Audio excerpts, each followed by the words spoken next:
பாப்பாவுக்கு April மந்த்தே leave விட்டுட்டாங்க பார்த்துக்கோங்க. நான் வந்து பாப்பா வந்து ஏப்ரல் மந்த்தே ஆச்சி வீட்டுக்கு விட சொல்லி என்ன வந்து டார்ச்சர் பண்ணிட்டு இருந்தாங்க. நான் தான் சொன்னேன், "பாப்பா அம்மாவும் அப்பாவும் ஒத்தையில தானே இருக்கோம் பாப்பா.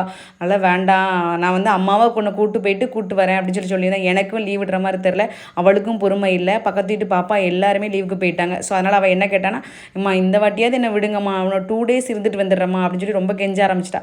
சரி ஓகே, ஆச்சிட்ட வேற ஃபோன் பேசினாலும் அவளுக்கு வந்து ரொம்ப தேட ஆரம்பிச்சிட்டு. சரி ஓகே, நம்ம கொண்டு விட்டுறலாம். இதுக்கு முன்னாடியும் பிள்ளை ஏங்கிடக்கூடாது அப்படின்னு சொல்லிட்டு தான் கூட்டு போயிட்டேன் பார்த்துக்கோங்க. ஏன்னா ஒரு 2 நாள் இருப்பா, 3 நாள் இருப்பா, அவ்வளோதான் அவள் ஆசை. இருந்தாலும் நமக்கு அவள் இல்லாமல் இருக்க முடியாதுல்ல 2 நாளும். சரி இருந்தாலும் கூட்டு போகலான்னு சொல்லிட்டு கிளம்பிட்டேன் பார்த்துக்கோங்க. நாங்கள் எங்கள் வீட்டுக்கு எப்போ போனாலுமே காலையிலே தான் போவோம் பார்த்துக்கோங்க. ஏன் காலையிலே போகிறோன்னா, கொஞ்ச நேரம் கழிச்சுனா வெயில் வந்துடும். 1 1/4 மணி நேரம் ட்ராவலாக போயிட்டு வந்து நமக்கு வந்து வேலைக்கு வேற போக வேண்டியது இருக்குது. ஸோ அதனால் காலையிலே போனால் அந்த 9 மணிக்குள்ள நம்ம வீட்டுக்கு வந்து நம்ம வேலையெல்லாம் முடிச்சுட்டு நம்ம போயிடலாம். ஸோ அதனால் காலைல 4:30 கிளம்பிட்டோம் பார்த்துக்கோங்க. 6 மணிக்கெலாம் அங்கே ரீச் ஆகிட்டோம் பார்த்துக்கோங்க. ரீச் ஆகிட்டு பாப்பா விட்டுட்டு கொஞ்சம் தேங்காய் அதெல்லாம் இல்லாமல் இருந்து அதெல்லாம் எடுத்துகிட்டு வரணும்னு சொல்லிட்டு தான் போயிட்டு இருந்தோம் பார்த்துக்கோங்க. பாப்பா விட்டுட்டு அவள் வந்து என்ன ஆச்சுன்னா, வீட்டுக்கு போனதும் போய் படுத்து தூங்கியாச்சு மேடம். எங்கள் ஊர் சைடு வந்து நல்லா காற்றடிக்கும் பார்த்துக்கோங்க.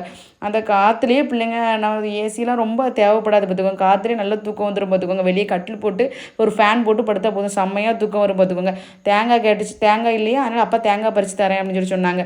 ஒரு 10 தேங்காய் பறித்து தந்தாங்க. தேங்காவை பறித்து அதெல்லாம் எடுத்துகிட்டு அப்புறம் இந்த கொய்யா மரம் இருக்கும் பார்த்துக்கிங்களா, நான் காலேஜ் படிக்கிறப்போ அவ்வளோ கொய்யாக்காய் காய்க்கும் பார்த்துக்கோங்க. செம்ம டேஸ்ட்டாக இருக்கும். இப்போ வந்து சீசன் இல்லைனாலும் சீசன் இருக்கா இல்லையான்னு எனக்கு தெரியல. அதுக்கு மருந்து வைக்காமல் மருந்து எதுவுமே கிடையாது.